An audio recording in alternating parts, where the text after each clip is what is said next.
Hello student, I am Nazia Khan, your maths teacher. So आज हम discuss करने वाले हैं क्लास 9 मैथ से चैप्टर नंबर 1 नंबर सिस्टम से किस तरह से आपको एमसीक्यूज क्वेश्चन पूछे जाएंगे और किस तरह से आपको उनको इजीली सॉल्व करना है। जैसा कि आप लोग सब जानते हैं, चैप्टर नंबर 1 नंबर सिस्टम जो है आपके टर्म 1 में आने वाला है और जो कि कितने मार्क्स के क्वेश्चन आएंगे उसमें से 8 मार्क्स के। सो 8 मार्क्स आपके लिए बहुत ज़्यादा इंपॉर्टेंट होने वाले हैं क्योंकि आपका पूरा पेपर 40 मार्क्स का आएगा और ये अकेला ही चैप्टर कितने मार्क्स का आने वाला है, 8 मार्क्स का आने वाला है और सबसे ज़्यादा मार्क्स का ये चैप्टर है। सो आपको इसी चैप्टर पर ज़्यादा कॉन्सेंट्रेट करना है। अगर आपने इस चैप्टर को अच्छे से सॉल्व कर लिया तो आपके 8 नंबर पक्के। Okay, so first question we have, in between two rational number there is. दो रैशनल नंबर्स के बीच में क्या होता है? एग्जैक्टली वन रैशनल नंबर होता है, यानी कि एक ही रैशनल नंबर होता है। इनफाइनाइटली मेनी रैशनल नंबर, यानी बहुत सारे रैशनल नंबर होते हैं। मैनी इररेशनल नंबर या फिर ओनली इररेशनल नंबर। तो देखो बेटा, जो रैशनल नंबर होते हैं, जैसे हमने भी यहाँ पर क्लास 8th क्लास में जो है रैशनल नंबर फाइंड करना सीखा था, 1/2, 1/3, 1/3। तो हम यहाँ एलसीएम लेके इसको इक्विवेलेंट फ्रैक्शन में कन्वर्ट करके फिर इसके बीच में आने वाले रैशनल नंबर को पुट किया करते थे। ठीक है, तो अभी हमें यहाँ करना है, हमें यहाँ देखना है कि इनमें से क्या आंसर हमारा करेक्ट ऑप्शन है, ओनली वन इररेशनल नंबर या मैनी इररेशनल नंबर। तो दो रैशनल नंबर के बीच में कितने भी रैशनल नंबर आ सकते हैं। जितना बड़ा हम एलसीएम लेंगे उतने ही बड़े इनके बीच में रैशनल नंबर आएंगे। जैसे सपोज करिए मैंने यहाँ पर एलसीएम लिया 6, ठीक है, तो मेरे को इसको इक्विवेलेंट फ्रैक्शन बनाना है तो 2 को मैं किससे मल्टीप्लाई कर दूंगी? 3 से। तो ऊपर वाले नंबर को भी मुझे 3 से मल्टीप्लाई करना पड़ेगा, दैट मीन्स 3/6। और ये जो नंबर है इसको मुझे 6 नीचे इक्विवेलेंट डिनोमिनेटर में 6 बनाना है, तो मैं इसको किससे मल्टीप्लाई कर दूंगी? 2 से। तो ऊपर भी मुझे मल्टीप्लाई करना पड़ेगा 2 से, तो यहाँ पर आ जाएगा हमारे पास 2/6। तो 2/6 और 3/6। अब इक्विवेलेंट फ्रैक्शन में डिनोमिनेटर सेम होगा, दैट मीन्स हमें सिर्फ न्यूमरेटर को कंसिडर करना है। अब न्यूमरेटर को कंसिडर करेंगे तो 2 और 3 के बीच में नेचुरल नंबर जो है वो नहीं आते, यानी कि हमें एलसीएम और ज़्यादा बड़ा लेना पड़ेगा, इंक्रीज करना पड़ेगा। अगर मैं यहाँ पर जो है एलसीएम 12 ले लेती हूँ, ठीक है, अगर मैं एलसीएम 12 ले लेती हूँ तो मुझे यहाँ डिनोमिनेटर में 6 से मल्टीप्लाई करना पड़ेगा इक्विवेलेंट फ्रैक्शन बनाने के लिए। तो ऊपर भी 6 से करेंगे तो यहाँ हमारा आंसर आ जाएगा 6/12। अगर मुझे यहाँ पर भी नीचे डिनोमिनेटर में 12 बनाना है तो मैं किससे मल्टीप्लाई करूँगी? 3 को 4 से। 3 4 जा 12, तो ऊपर भी 4 से, तो यहाँ आ जाएगा 4/12।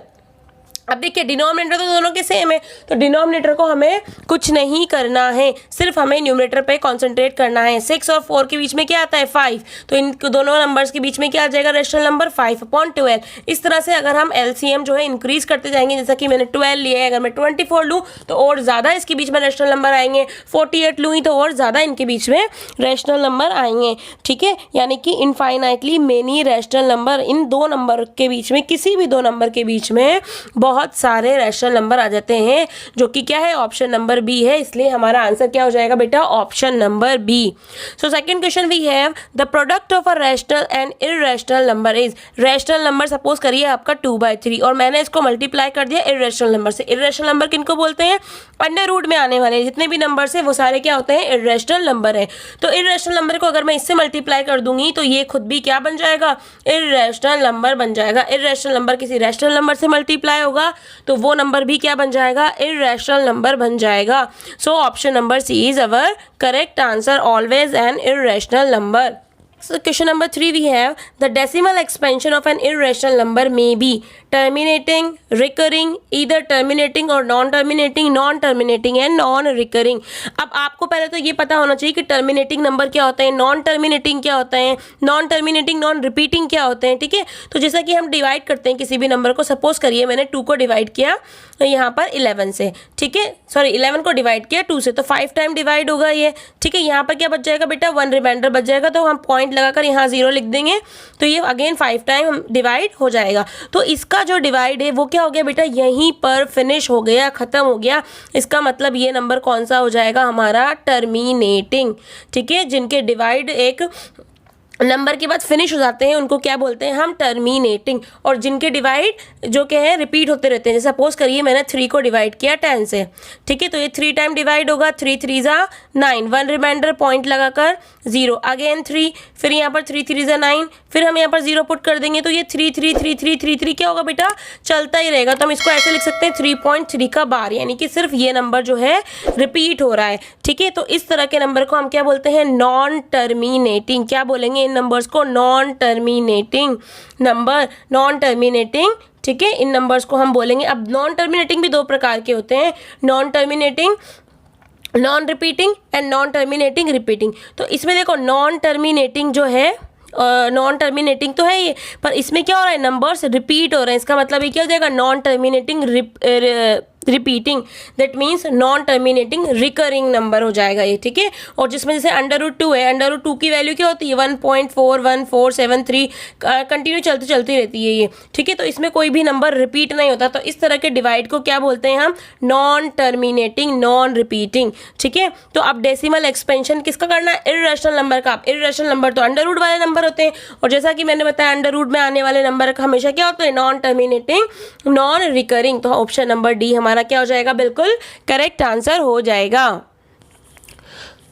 सो नेक्स्ट क्वेश्चन पे मूव करते हैं, जो कि क्वेश्चन नंबर 4 है। क्वेश्चन नंबर 4 क्या है, देखो बेटा, a rational number between √2 and √3। अब √2 जो है और √3 के बीच में आने वाला आपको इनमें से नंबर बताना है। 1.9 आएगा, या फिर √2.3/2 आएगा, 1.5 आएगा, या 1.8 आएगा।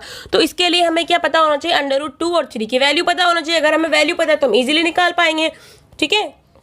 √2 की वैल्यू क्या होती है 1.414 और √3 की वैल्यू 1.732। तो यहाँ पर कौन सा नंबर है जो इन दोनों के बीच में आ रहा है, देखिए बेटा 1.9 ये तो आ ही नहीं सकता, क्योंकि 1.4 और 1.7 जो है वो मैक्सिमम 3 का नंबर है, ठीक है, यानी कि 1.9 तो बिल्कुल नहीं आ सकता। अब इन दोनों को मल्टीप्लाई करके 2 से डिवाइड करेंगे तो क्या आ सकता है, ये भी नहीं आ सकता, ठीक है, क्योंकि 1.414 को 1.732 से हम मल्टीप्लाई करेंगे तो बहुत ज़्यादा नंबर जो है वो क्या आ जाएगा बेटा, छोटा आ जाएगा। क्योंकि हम मल्टीप्लाई तो कर लेंगे लेकिन हमें क्या लगाना पड़ेगा, फिर 6 डिजिट के बाद पॉइंट लगाना पड़ेगा, ठीक है, तो ये भी नहीं आएगा। उसके बाद आता है 1.5, तो 1.4 और 1.7 हमें देखना है, ठीक है। 1.4 1.7 इनके बीच में आ रहा है, 1.5 इनके बीच में आ रहा है, हमें बीच वाले तो नंबर देखना है, यानी कि ऑप्शन नंबर सी हमारा क्या हो जाएगा, करेक्ट आंसर हो जाएगा। क्योंकि ऑप्शन नंबर डी में 1.8 आ रहा है जो कि 1.7 के बाद में आएगा,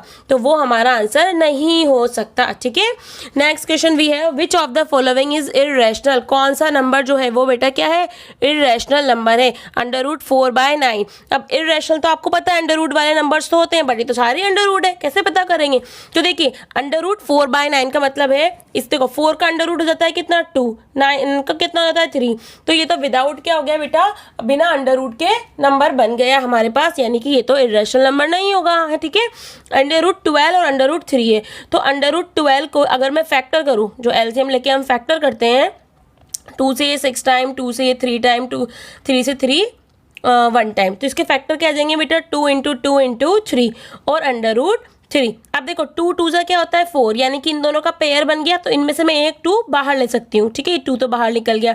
अब यहाँ क्या बचा √3 और यहाँ भी क्या बचा नीचे √3, √3 से √3 कैंसिल हो गया, तो हमारा आंसर कितना आ गया बेटा 2, यानी कि ये भी अंडर रूट में नहीं आया, तो ये भी इर्रेशनल नंबर नहीं है। अब √5 की तो वैल्यू नहीं पता हमें कितनी होती है, और √5 किसी का फैक्टर भी नहीं कर सकते हम, क्योंकि 5 क्या होता है, प्राइम नंबर होता है, और प्राइम नंबर के तो फैक्टर होते ही नहीं है, ठीक है। नेक्स्ट है √81, 81 किसका स्क्वायर रूट होता है 9 का, यानी कि ये भी अंडर रूट वाला नंबर नहीं बनेगा। तो ऑप्शन नंबर सी √5 जो कि क्या हो जाएगा, हमारा करेक्ट आंसर हो जाएगा। ओके, आई होप आपको अच्छे से क्लियर हो रहा हो। नेक्स्ट क्वेश्चन भी है क्वेश्चन नंबर 6। तो क्वेश्चन नंबर 6 में हमें क्या दिया हुआ है, 4 √5 + 5 √5 इज इक्वल्स टू 9 √5, 9 √10, 5 √10 या 7 √5। तो देखिए बेटा यहाँ पर लिखा हुआ है 4 √5 + 5 √5, तो यहाँ पर हम √5 को क्या कर लेते हैं, कॉमन ले लेते हैं, कॉमन ले लेते हैं यहाँ से, तो क्या बचेगा 4, इस साइड से +5, तो यहाँ क्या आ जाएगा √5 × 9, दैट मीन्स 9 √5 हमारा क्या हो जाएगा, आंसर हो जाएगा। क्योंकि हमें सॉल्व करने पर ये आंसर मिल रहा है, 9 √2 नहीं मिल रहा, 5 √10 नहीं मिल रहा, 7 √5 भी नहीं मिल रहा। नेक्स्ट क्वेश्चन आता है विच of the following is irrational. अब आपको इनमें से इर्रेशनल नंबर बताना है। अब मैंने आपको क्या बताया, अंडर रूट वाले नंबर इर्रेशनल होते हैं, लेकिन अंडर रूट वाले नंबर इर्रेशनल तो होते हैं, यहाँ तो अंडर रूट आ ही नहीं रहा। बट मैंने आपको क्या बताया, अंडर रूट के जो नंबर होते हैं अगर हम उसका एक्सपेंशन करें यानी उसको अच्छे से सॉल्व करें, ठीक है, 1 जैसे अंडर रूट 2 की वैल्यू होती है 1.414 चलती रहती है, इसमें डिजिट रिपीट नहीं होती, तो हमें वही चीज़ यहाँ पर देखनी है, ठीक है। अब यहाँ देखिए सबसे पहले लास्ट डिजिट से मैं स्टार्ट करती हूँ 0.1416, यानी कि जिस भी नंबर को डिवाइड करने पर हमें ये आंसर मिला होगा तो उसमें 16 जो है वो रिपीट हो रहा है, अगेन अगेन 16 क्या होगा, रिपीट होगा। अब रिपीट होगा यानी कि ये तो इर्रेशनल नंबर नहीं होगा। यहाँ देखते हैं यहाँ पर क्या है 0.1416, ये तो पूरा ही नंबर रिपीट हो रहा है, तो ये भी इर्रेशनल नंबर नहीं होगा। 0.14 ये तो फिनिश हो गया डिवाइड इसका, तो यहाँ पर तो ये तो टर्मिनेटिंग नंबर हो जाएगा, तो ये भी इर्रेशनल नंबर नहीं होगा। उसके बाद आते हैं यहाँ पर, आप देखिए 0.401 फिर 4001 4001 सीक्वेंस में यहाँ पर कोई भी नंबर रिपीट नहीं हो रहा, इसका मतलब यही क्या हो जाएगा, हमारा आंसर हो जाएगा, ठीक है। तो ये नंबर क्या हो जाएगा, इर्रेशनल नंबर हो जाएगा, ठीक है। आपको भी इसी तरह से बेसिक कंसेप्ट को क्लियर रखना है और जल्दी जल्दी इस चैप्टर के क्वेश्चन सॉल्व करने हैं, क्योंकि जितना जल्दी आप इस क्वेश्चन के बेसिक कंसेप्ट को समझ लेंगे उतने ही जल्दी आपके 8 मार्क्स क्या हो जाएंगे, कंफर्म हो जाएंगे टर्म 1 एग्जाम में, ठीक है। अब नेक्स्ट क्वेश्चन पे मूव करते हैं। नेक्स्ट क्वेश्चन आपको क्या दिया हुआ है, under root 12 multiply under root 15 is equals to, तो किसके इक्वल होगा ये, 5 अंडर रूट 6 के, 6 अंडर रूट 5 के, 10 अंडर रूट 5 के या अंडर रूट 25 के, ठीक है। तो यहाँ अंडर रूट 12 हमें दिया हुआ है और यहाँ पर अंडर रूट 15 हमें दिया हुआ है, तो हम क्यों ना इसका फैक्टर कर लें। 12 के फैक्टर क्या हो जाएंगे, 2 से हम इसको डिवाइड करेंगे 6 टाइम, 2 से अगेन ये डिवाइड हो जाएगा 3 टाइम, 3 से 3 1 टाइम, तो अंडर रूट 12 के फैक्टर क्या आ गए बेटा, 2 इंटू 2 इंटू 3, ठीक है। उसी तरह से अगर मैं 15 को डिवाइड करूं तो इसके 15 के क्या हो जाएंगे बेटा, देखिए 15 के हो जाएंगे आपके 15 3 से डिवाइड हो जाएगा 5 टाइम, फिर 5 से 5 1 टाइम, 3 मल्टीप्लाई 5, तो यहाँ पर पेयर्स बन रहे हैं, किस किस के, 3 का बन रहा है और अंडर रूट 2 का बन रहा है और अंडर रूट 3 का बन रहा है, ठीक है। तो इनमें से एक एक नंबर बाहर आ जाएगा, अंडर रूट के बाहर आ जाएगा, ठीक है। तो 2 बाहर आ गया एंड 3 बाहर आ गया और यहाँ क्या बच गया अंडर रूट में, सिर्फ 5, 3 2 ज़ा 6, तो 6 अंडर रूट 5 हमारा क्या आ गया, आंसर हो गया। तो ये बिल्कुल करेक्ट आंसर है। अब जल्दीबाजी में आपको गड़बड़ नहीं कर देनी है, आपको यहाँ पर सही तरीके से देखना है कि 6 अंडर रूट 5 आंसर आ रहा है या 5 अंडर रूट 6। देखो इसने कन्फ्यूजन क्रिएट करने के लिए ऑप्शन भी इसे दिए हैं, तो आपको भी एग्जाम में इसी तरह के ऑप्शन मिल सकते हैं जिससे कि आपको कन्फ्यूजन हो सकता है, बट आपको ध्यान रखना है, आपका जो सॉल्यूशन है उसको ध्यान से देखना है और फिर ध्यान से देखने के बाद ही सही उस पर आपको क्लिक करना है। जो आपके पास OMR शीट आएगी उस पर सही ऑप्शन पर आपको उस गोले को फिल करना है। आई होप आपको क्लियर हो रहा होगा, ठीक है। सो नेक्स्ट क्वेश्चन यहाँ पर क्या है बेटा, नेक्स्ट क्वेश्चन हमें क्या दिया हुआ है यहाँ पर, which of the following is equals to X square, which of the following is equals to X square. यहाँ पर कुछ एक्स की पावर दे रखी है और इनको हमने सॉल्व करना है। देखो एक्स की पावर 12/7 माइनस 5/7 दे रखी है, तो यहाँ पर देखो अगर हम एलसीएम लेके इसको सॉल्व करेंगे तो 7 एलसीएम 12 माइनस 5, 12 माइनस 5 करेंगे तो कितना आ जाएगा 7, तो 7/7, 7 से 7 कैंसिल हो गया, तो एक्स की पावर कितनी बची 1, जो कि आंसर हमारा एक्स स्क्वायर तो नहीं आ रहा, यानी कि ये ऑप्शन तो बिल्कुल गलत हो गया। अब यहाँ पर देखिए यहाँ पर दिया हुआ है अंडर रूट में 12, यानी इसके ऊपर अंडर रूट 12 लगा हुआ है और पावर के ऊपर पावर लगी हुई है, ठीक है। तो एक्स की पावर 4, ठीक है, और यहाँ पर 1/3 अंडर रूट 12 लगा हुआ है, ठीक है। इस 12 का मतलब क्या होता है बेटा, इस 12 का मतलब होता है पावर, जैसे अंडर रूट का मतलब क्या होता है, पावर हाफ, अंडर रूट का मतलब क्या होता है, पावर हाफ होता है, ठीक है। तो इसी तरह से ये 12 का मतलब 12 जो लगा हुआ है इसका मतलब ये क्या है, इसकी पावर लगी हुई है, ठीक है। तो पहले हम अंदर वाला सॉल्व कर लेते हैं। तो यहाँ देखो एक्स पावर के ऊपर पावर होती है तो पावर क्या हो जाती है, मल्टीप्लाई हो जाती है। तो यहाँ पर तो आ गया हमारे पास x 4/3 और यहाँ पर आ गया अंडर रूट 12।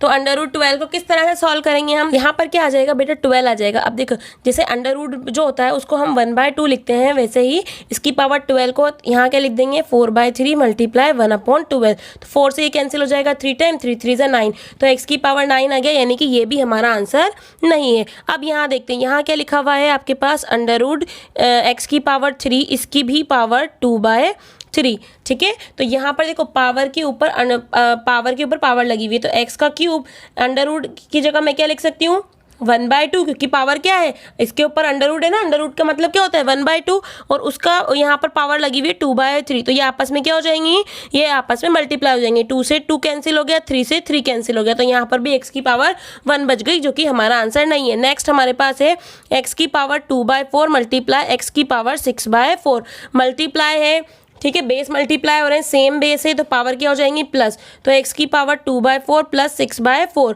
तो 4 बेटा एलसीएम आ जाएगा, 2 प्लस 6 कितना हो जाएगा 8/4, ठीक है, 4 से इसको कैंसिल करेंगे तो x की पावर कितनी आ जाएगी 2, which is option number D, ठीक है। तो एक्स स्क्वायर की वैल्यू कहाँ मिली हमें, ऑप्शन नंबर डी पे, वो कि हमारा क्या हो जाएगा करेक्ट आंसर। बेटा नेक्स्ट क्वेश्चन आपको क्या दिया हुआ है, अंडर क्यूब रूट दिया हुआ है 3 के स्क्वायर का, फिर उसके ऊपर भी आपको यहाँ पर क्या दे रखा है, अंडर रूट की पावर 4 दे रखी है। तो मैंने आपको जैसा कि पहले बताया कि अंडर रूट में पावर क्या होती है, मल्टीप्लाई, पावर के ऊपर पावर है, तो 3 की पावर 2, ठीक है, मल्टीप्लाई यहाँ पर क्यूब रूट है तो इसको लिख देंगे हम 1/3, मल्टीप्लाई यहाँ पर क्या दे रखा है पावर 4 यानी कि 1/4, तो 2 से ये कैंसिल हो जाएगा 2 टाइम, ठीक है, तो 3 की पावर कितनी आ जाएगी 1/3 मल्टीप्लाई 2, दैट मीन्स 3 की पावर 1/6, ठीक है, जो कि कहाँ आ रही है ऑप्शन नंबर बी में, जो कि हमारा क्या हो जाएगा आंसर हो जाएगा, ठीक है। इस तरह से आपको सारे क्वेश्चन जो है वो सॉल्व कर लेने हैं, ठीक है। आपको सिर्फ अपना बेसिक कंसेप्ट क्लियर रखना है, अगर आपका बेसिक कंसेप्ट क्लियर होगा तो आप सारे क्वेश्चन जो है वो